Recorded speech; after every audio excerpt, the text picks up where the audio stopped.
2021 is the year that the world will experience large-scale rollouts and mass-market adoption for 5G. Some markets have been faster than others, and certainly the king of these early adopters has arguably been South Korea. What can we learn from South Korea's experience, and what can other operators expect as their 5G networks mature? Today, Dr. Lee Sang-chul, the former CEO of LGU+, who will share their experiences and insights. We have over 10 million subscribers out of over 50 million populations. So I would say, yes, we have entered the entry of the 5G market successfully. That's what I could say. But no, because it's just entry of the 5G market. It's not even advanced, not even fully grown. I would say it's just 10% of the total 5G market we are in.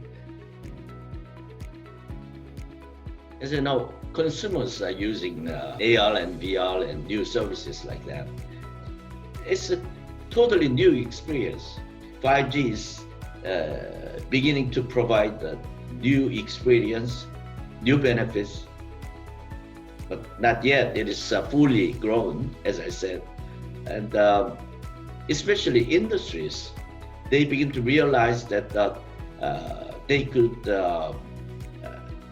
grow the output, say 50% or 2 times, 3 times more, even with less resources, which means new digital technologies replaces resources.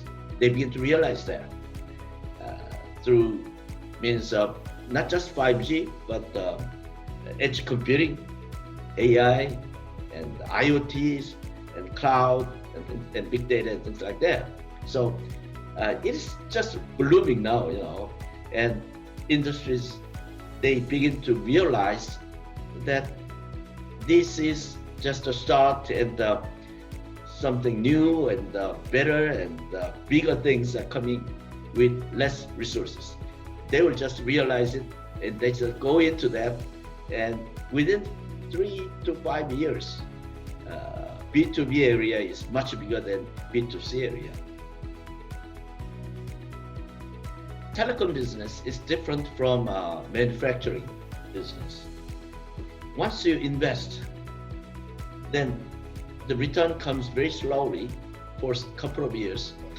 You have to understand that. And second thing is, do it earlier than others. There are many benefits if you do it earlier, because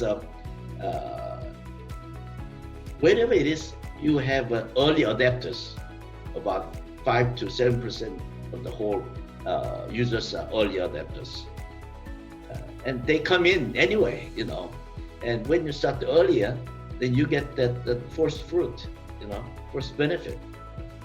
And when you, the beginning, the ARPU, the price plan is higher, you have to find your own service. So once you do that and provide the new service with AR and VR and provide the new values to people, then you will be successful.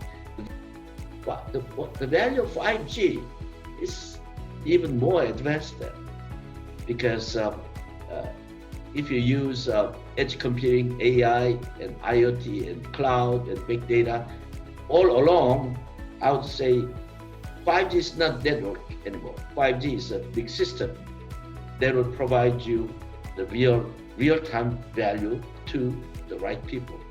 So if you realize the value of the people, then you will have a very successful 5G system.